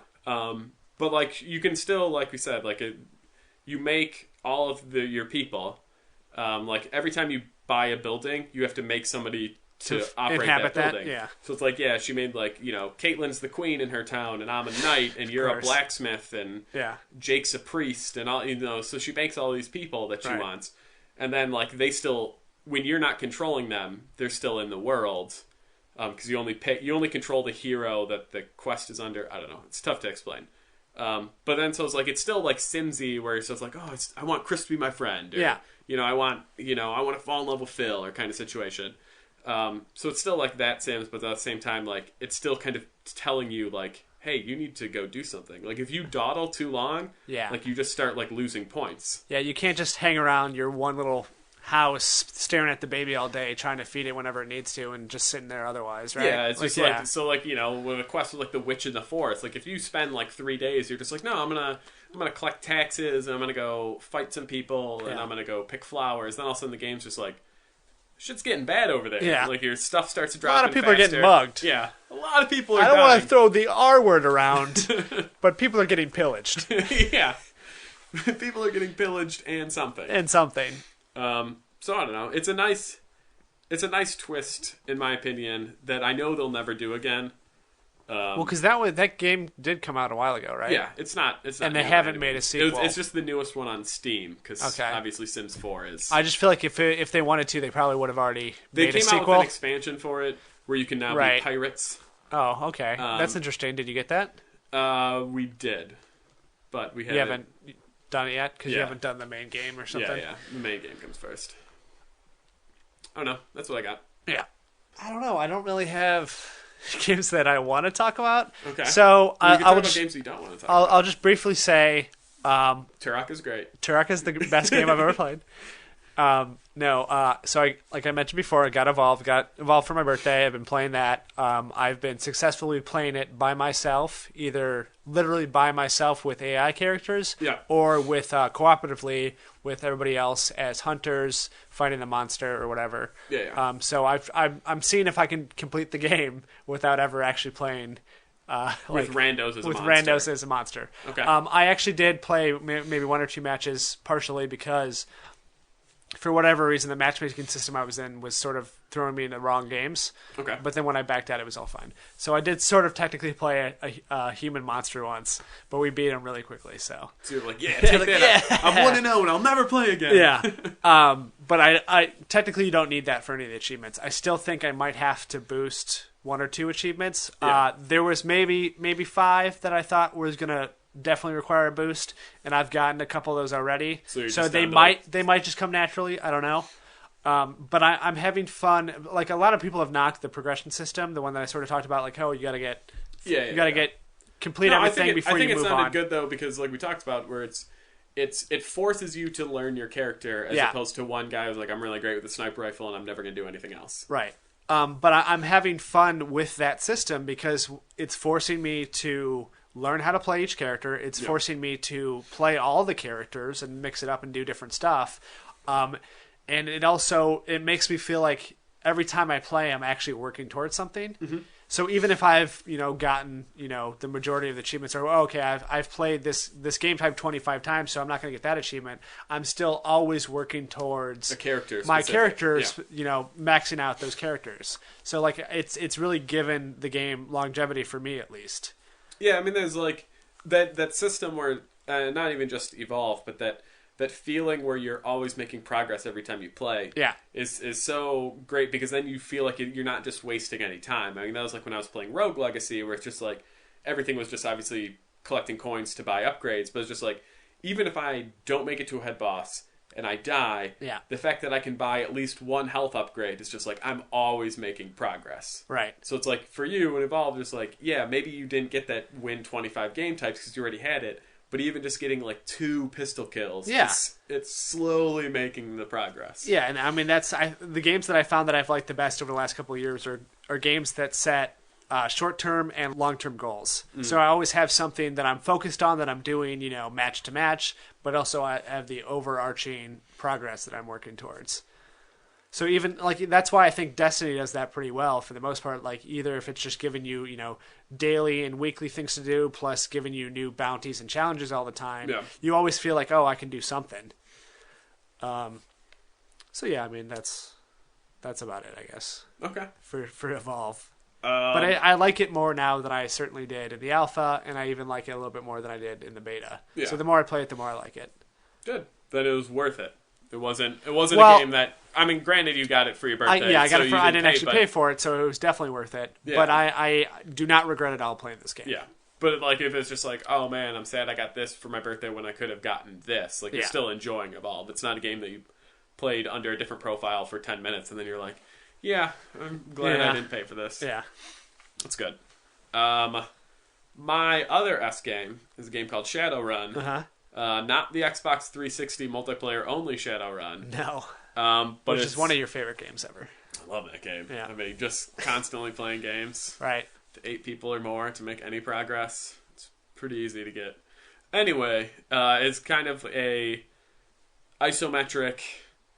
turn-based, right? Turn-based game that's similar to XCOM. I've talked about these kind of games before. But it's more what the original game was like. It's more in the spirit of what it should be, I feel like. Yeah, I mean, it's like somebody described it best. It's just like it's like playing a board game, or where it's just because that's what it is. It's just like you move your pawns, and then the other person has to move their pawns, and then you go from there. It's what you have to picture in your head while you're playing a board game because they're animated and they shoot and they do stuff. Yeah, exactly. And I mean, it's fun. It's the more I'm playing it, the more I'm kind of noticing that it's not the best isometric game. Well, just don't hashtag Shadowrun, and I think we're okay.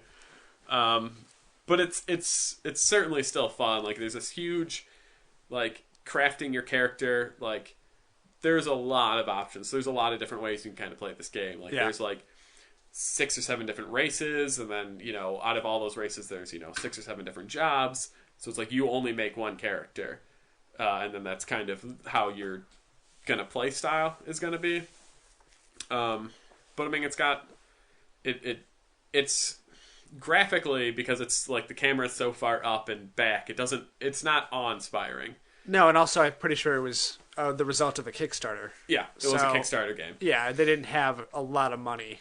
Yeah, to go with. I mean, and the story is so like you're investigating the death of one of your partners. Yeah. I always thought the Shadowrun universe was kind of interesting. The whole idea of like the near future where it's like a huge push in technology, but then also magic comes back into play. Yeah. So it's this sort of, like not cyberpunk, but sort of, technology it's meets... It's definitely cyberpunk. I mean, so technology meets magic, and that's sort of a fun...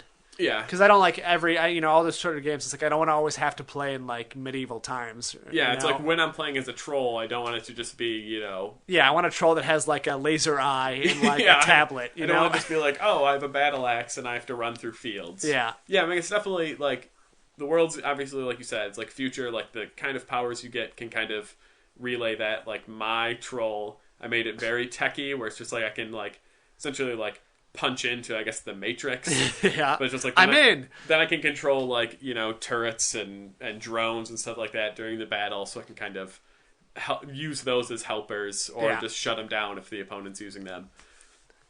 I mean, it is what it is. I don't know. Okay. Like I enjoy playing it. But kind of my feeling now of keyboard versus controller games is waning. In what way? Like whenever I sit down, I just want something kind of quick, and so I just grab a controller game. Okay. Because even though it takes the same amount of time to boot up any of these games, like Massive Chalice or any of these games that and once I get playing, I enjoy them. But just like I just want to sit on the couch. Yeah, you just want to sit on the couch and you just want to have the you have so many hours that you've inputted into like muscle memory to working a controller. Yeah, it's certainly easier than sitting there. You got to sit at a desk. You got to have the sort of spread out control, the keyboard and mouse and stuff. Yeah. Got to wear your little wrist guard. Yeah. And I got to get my Breathe Right nasal strips and my pocket protector. Right. You got to set up your Mountain Dew and your Funyuns. I mean, so it's like, I don't know, just, I don't play it as much as I could / should, because it's just like, when I sit down, just like, oh, I got some free time, Caitlin's not home, I'll try and play a game. And just be like, I'll just play a game of basketball. Like, I just like default, like, or I'm like starting Rogue Legacy again in my New Game Plus, or every now and then I go back to like Thomas Was Alone, because it's just like, I'll just grab a controller, I just want something like immediate. So it seems like you used to be like one game, like a one game guy. You'd play one game, you play it 1,000%, and then you move on to the next one. Now because of your PC and because of the achievement contest, all these other things, I feel like you're kind of just doing a little bit here and there. How do you like that? How do you like that in compared to the old way? Oh, I prefer it to the old way. Obviously, the old way just made me sick of games, and then I'd have to force myself to. Everything was like a chore. Everything was a chore. So now it's certainly better, kind of playing these multitudes. But at the same time, then sometimes I spread myself too thin. Yeah. And then it's just like, okay, I have 15 games going at once, and it's just like, okay, like especially obviously some games it doesn't matter. It doesn't matter whenever I go to basketball or Rogue Legacy, because those games have no story. Yeah. But just like.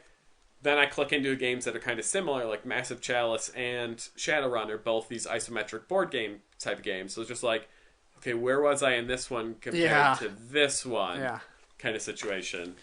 So, but yeah, I still think it's nice to have, a bunch of things going. So whatever your mood is, however much time you have, you can sort of choose what you're going to do. Yeah. That way you're always still sort of playing games, but you don't feel like it's a chore. You don't feel like you have to do anything. And you can just sort of have fun with it. Yeah. So, all right. So to jump on your bandwagon, then I played ScreamRide. Starts with S. Yeah. I just played the demo. It came out a while ago. I don't know. So it's I don't know if you don't know what it is. I think it's the guys that made like Roller Coaster Tycoon. Yep. So it's basically like a simulator. Like you create roller coasters. And then, so I think there's 3 modes. I'm not exactly sure what all of them are, but there's one where you just build a roller coaster, right? Yep. So you have the different pieces. You have a map. Sometimes there's like special elements within those maps, so you try to connect the tracks through those things. And then after that, you get to actually ride it. So you can ride it like from the first-person view, where like you're one of the guys that are in the actual thing, and like the characters are interactive, they're screaming, they're yelling and stuff, or you can get like the third person view, and then there's different things it tracks after, like it shows you like how fast it's going, the G-force, like people will fly out of it, people will get hurt, sometimes the car will fall out. So those are things that you either have to fix or just have fun with. Yeah. But it's fun, like all the people are basically crash test dummies. Like they're actual humans, but they do get flung around and all this other stuff, and they're all just always laughing and having a good time with it. Even when they get flung out. Yeah. They go woo, and then there's like this little bot that goes and like picks them up out of the water, wherever you are. Also, then there's like a demolition destruction mode where it's like it's just sort of built this city basically out of blocks, and you have the characters are in these little tubes, and you use like a catapult to fling them into the buildings and then explode them, and the more destruction you can do, the more points you get. Interesting. So I did not see that coming. I assumed it'd be like build it, ride it, or do like theme park manager. Right. It's just like the campaign or something like that. And then there's a third mode that it's been so long since I played it, I'm kind of forgetting what it is. But there's basically, like I said, 3 basic things you can do. It was fun for the demo. It was fun for what it was. I spent a lot of time, meticulously creating a track for my thing. But then everything else, I don't know, is kind of over after a couple minutes of playing it. Even like the destruction stuff, which seems kind of fun, and like it has that sort of action movie aspect of just big explosions and things like that. Yeah. After playing a level or two, I'm like, okay, I'm kind of bored of this. Well, yeah, I mean, there's no end goal in that. No, You're just like, yeah, I destroyed the city. That was okay. Right. But like you don't want to go into it again. Right. Maybe it appeals to somebody younger or something. Maybe it's like, like a little kid building a tower out of blocks just to knock them down. Yeah. I don't know. This is not a game that I would buy.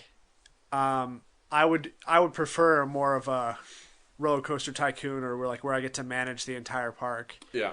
And this certainly isn't a $60 game. I don't feel like. I don't even know if that's what it released at, but it just doesn't feel like there's enough there. Like it does a good job of doing like a little video game, a little roller coaster sim, but is that worth $60? No, certainly not. So I believe, and don't quote me on this, but I believe this was also one of the first games demoed for VR. Oh, really? It's the first-person mode of the roller coasters. Which could be fun. Yeah. I remember seeing a couple videos of, like, they basically, like, strap it on, and they already have the roller coaster built. And there's people, like, losing their balance, like, while standing up, because they're expecting all of these, like, spins and loops and stuff like that. Yeah. Just makes for, people essentially, like, tripping over themselves wearing a very expensive piece of headgear. Yeah. So it's like, yeah, I mean, if that's all there is, it's really like, here's like an open area, build your roller coaster and then test it. Yeah. It's just like that to me just feels like that's a demo. Yeah. I feel like it does what it set out to do well. Yeah.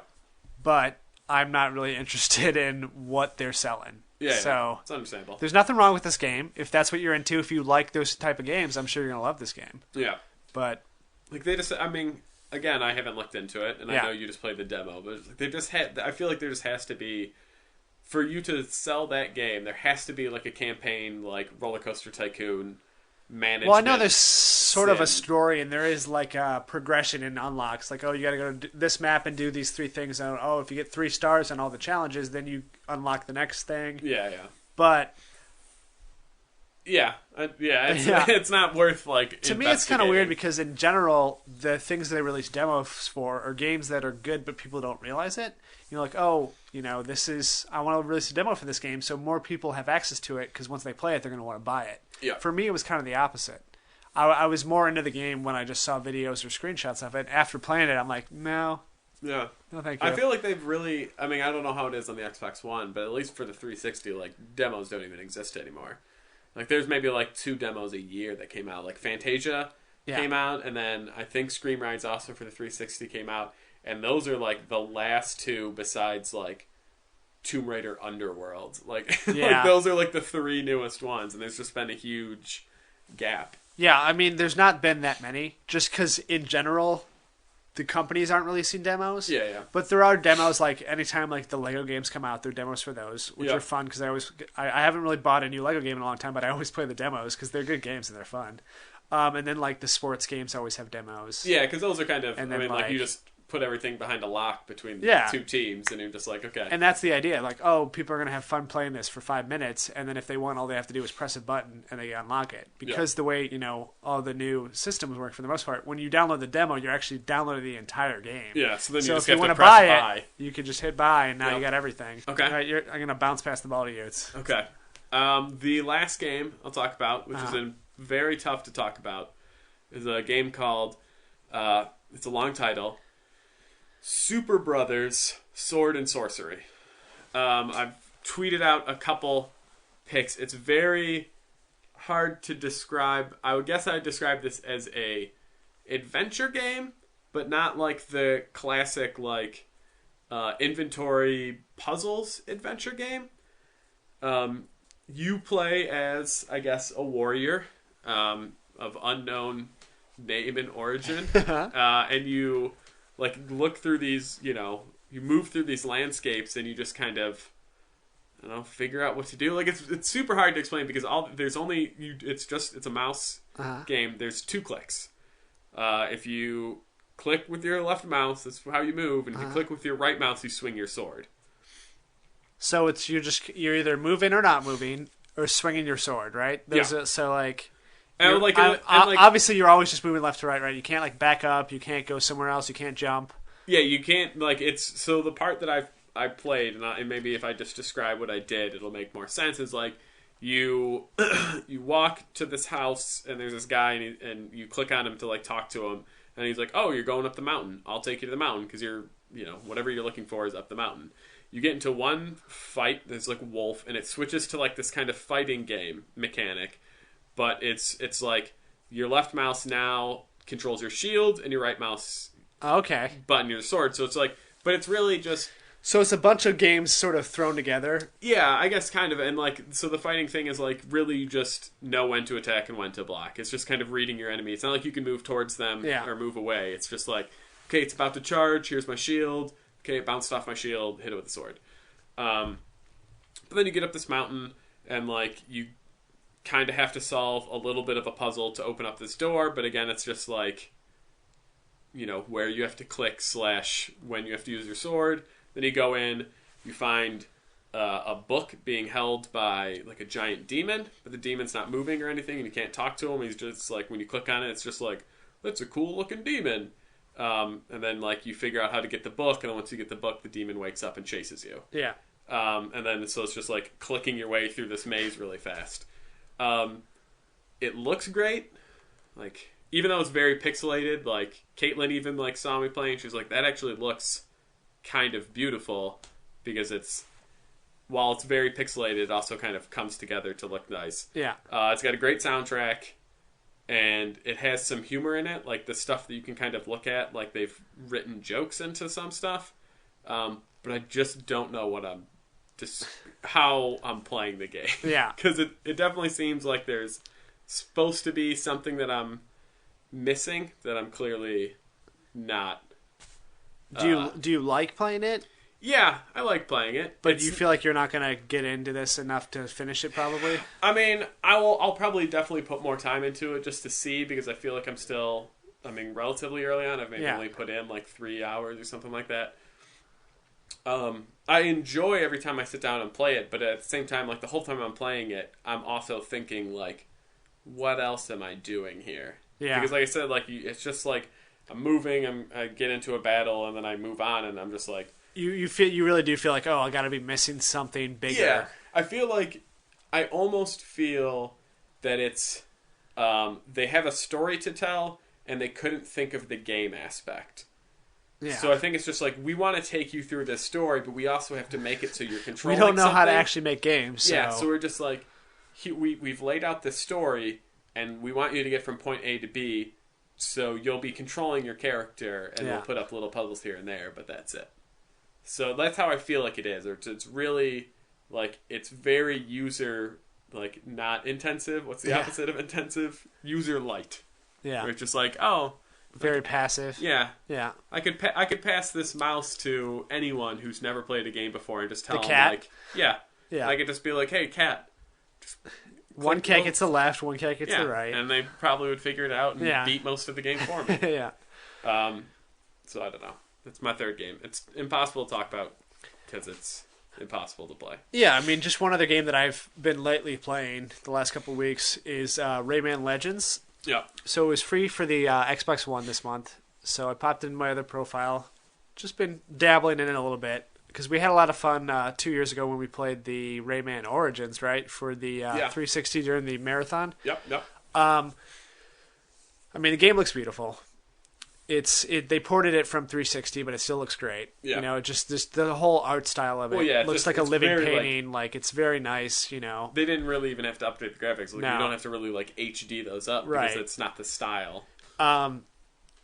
All the levels are fun, but I did notice that I feel like when we were playing Origins, it was basically like the beginning of the level. You started at the top of the hill, and you were very quickly racing down that hill to the end of the level, right? Yeah. So there was a lot of momentum, and you were constantly moving. And if you got left behind, you would die or whatever. And you have to float ahead. Yeah. But for this, it just feels like an old school platformer.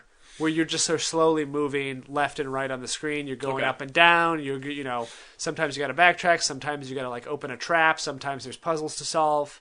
So it's still a fun game, but it's completely different. So I wonder how it plays with multiple people because you can play like up to 4 characters. Yeah, I wonder if it still plays the same. Like with 4 people, is it still like, okay, one of us has to go open that trap, but we're all gonna walk anyway? Yeah. and then we all have to walk back. Or if I wonder if they like kind of have almost a separate mode. Yeah, I mean, I don't know. Because that's why I actually wasn't going to get this game when it first was announced, because I was really excited for it, but I was like, okay, I don't have 2 or 3 other people to play with. I feel like this, based on Origins, I felt like it was like a co-op must type of game. Yeah. But after playing it a little bit, I feel like it's almost just a single-player experience. Maybe I'm wrong. Well, maybe I'm missing something. When we have a little game night? Game night. Yeah. I'll come over and I'll play with you. So another thought I had is because we really haven't been playing the same games, just because you don't have a new gen console and you're playing PC games. Yeah. I thought maybe next week or whenever you can come over and we can play through Dying Light together for the first time. Like, I haven't played it yet. You obviously haven't played it, so maybe we can play a couple hours of that and then talk about that. I'm fine with that. Or we can also or instead play like a plethora of any of the other games that I have that you would want to try out, like either it's whether it's IDARB or I think Evolve or I think Dying Light would be a good one because it'd be both of our first takes. Yeah. Obviously, like, I'd love to still play IDARB and Rayman and stuff like that, but I feel like in terms of what would be the most interesting, is we play a game where we hand off the controller, whatever, play a level or something, an hour in or something like that, and then it's just like it's still both our first experiences and we both are figuring out the game, as opposed to like you already knowing what to do and then you're just like, here, go through the first level, and then I'm just like, I don't know what I'm doing. Yeah. So yeah, I'm okay with that. I'm down. All right. We're about at a full episode. Okay. Do you have anything else to talk about, or? Nope. Okay. I know we're about an episode. I know you played the demo of Life is Strange. Are you still I didn't play through the whole thing. I just don't. I'm not interested in where the story's going. Yeah. Based on what you've already told me. Based on the first couple of minutes, whatever, I was like, oh yeah, I want to see what's going to happen. Oh, it was fun to get the time power. Yeah. But then when you said, I've already solved that first case by the end, 10 minutes in. Yeah. It's like, I don't know where the story's going to go. And it certainly wouldn't have been a game that I bought all 5 episodes up front like you did, which I'm really surprised that you did that. Yeah, I mean, it was part... I wanted it to be good. Okay. So it was like, I watched the trailer and I really liked the trailer and I liked the concept. Yeah. So I was just like, I want this to be good. I'm just going to be dumb and do this. Yeah. I mean, I think it was like $9 or something. Right. Like no, I'm not saying that it was the wrong decision. Yeah. I was just a little surprised by it. Yeah, because normally I certainly don't. You'd wait 15 years and then wait until it was 30 cents before you bought it. Yeah, I mean, like, all I could tell you that the story from, like, the end game is really just, like, that... I mean, you probably played the prologue where there's, like, the tornado. Yeah. Like, that tornado is going to hit the town. Yeah. And you're just trying to... I don't know, prevent it? Like, because the first episode ends without me obviously spoiling anything. It's just like, you kind of have another flashback to this tornado, and then you get, like, a newspaper, and you're just like, oh shit, that's gonna happen, and now I have to do something about it. And that's the end of the first episode. I'm sorry if that spoiled it for anyone, but the prologue kind of gives that away. I'm kind of also jaded by playing other games in the past where I feel like none of my decisions are going to matter. Because they present the world as if, you have the power to stop the end of the world, basically. Yeah. And you know that they're obviously going to lead you down a very narrow path. What I did think was weird, and then we can... end the Life is Strange discussion is, so when you get to the end of Telltale, they kind of give you a list of here's all the choices, and there's maybe like 5 or 6 choices that they give percentages for. Life is Strange gives you like 25 choices that you like what everyone else did, and some of them are so minor you're like, why did you tell me? Why did you tell me? Like, there's one part of like a football player gets mad and throws a football at the ground, and it bounces and hits a girl. You can then rewind it and tell the girl, like, you watch should out. Move, or you can yell, watch out, and then it doesn't hit her. And then, like the big difference is, like, you talk to them, and, like, after she gets hit, and you talk to her, and she's just like, it's okay, like, and she's, like, rubbing her head, and then if you don't, she's just like, thanks for saving me, but just, like, there's no, like, I don't know how the hell that plays out, but at the same time, it doesn't. At the percentage, it was just like... Yeah.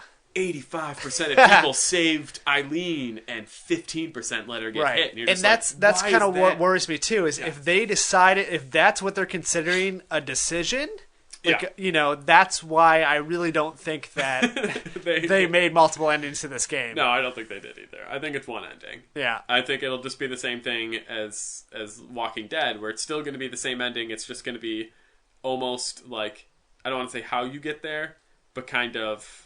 Because even The Walking Dead, it wasn't how you got there. But The Walking Dead didn't give you this superpower of being able to control time and make decisions over again. Because when they give you that, you really do feel like, okay, I have the power to control everything now. Yeah.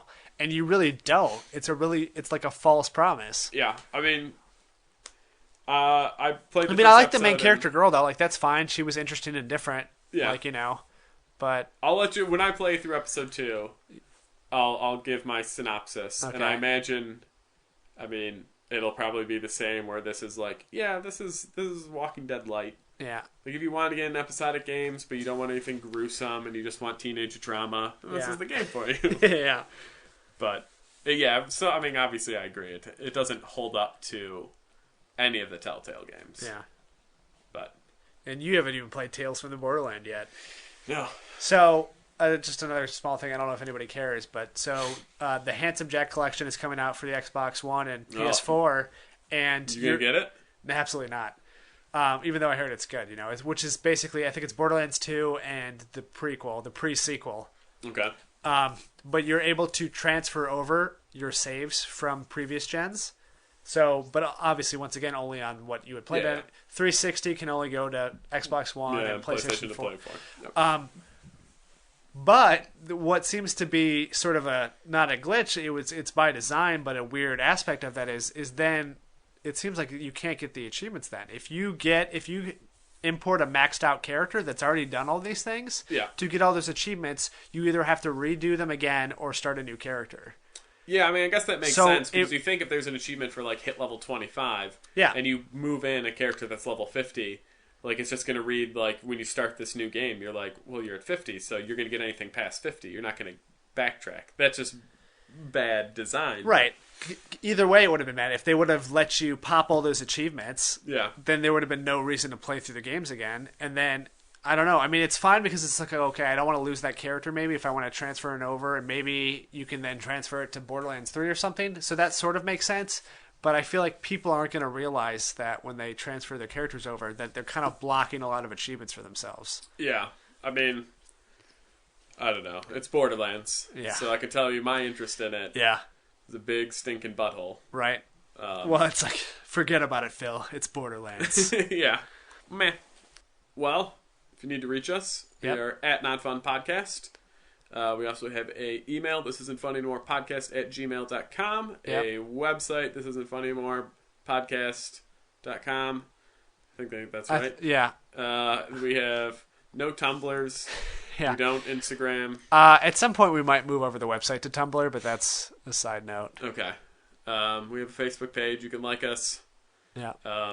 When I am accepting nerd applications for my demo, I'll let you know. And then I'll probably set up an email address for people, so we don't get flooded with all the requests. So if you can, please give us a iTunes review. And also, I guess, I don't know, maybe when we get to at least 100 followers on Twitter, we'll start giving away prizes. I'm going to say that now. Okay. Well, it won't happen, so you can say I can say whatever I want. Yeah. I would say if we hit 100 followers, I will just send $100. I'll put my credit card out online. Yeah. Feel free to purchase whatever you want. Yeah. Maybe we'll get a spike and we'll hit 18, but we're not going to hit 100. Yeah. 18 for like the week, and then it'll go back. Yeah, it'll go back down once they see that no one's putting their credit card online. Yeah. All we tweet about is pictures of old games that nobody cares about. Yeah. So, how did you feel about did you see the picture I posted today? Yeah, the Limbo one. Yeah. Yeah, I'm fine with it. It's I wanted this song to play, Somebody's Watching Me. I always feel like somebody's watching me. Oh, yeah. That was the second picture I took, because I kind of had to, you can't really stage it or anything, but if you try to pull up the thing to take a screenshot, it pauses it. No, it pauses the game. So you really have to time it right. You have to yell? Well, that or you have to yell, which I did. But the first one I took was of the spider earlier on, and it actually had already grabbed me and was pulling it up into itself. But it looked like it was like a little caption. I was like, "Wee, spider ride!" Like, what could possibly go wrong? Yeah. But I don't know if it didn't really translate that well as just the giant spider behind me. No, I was fine with that picture. Yeah. Forget about it, Phil. It's Borderlands.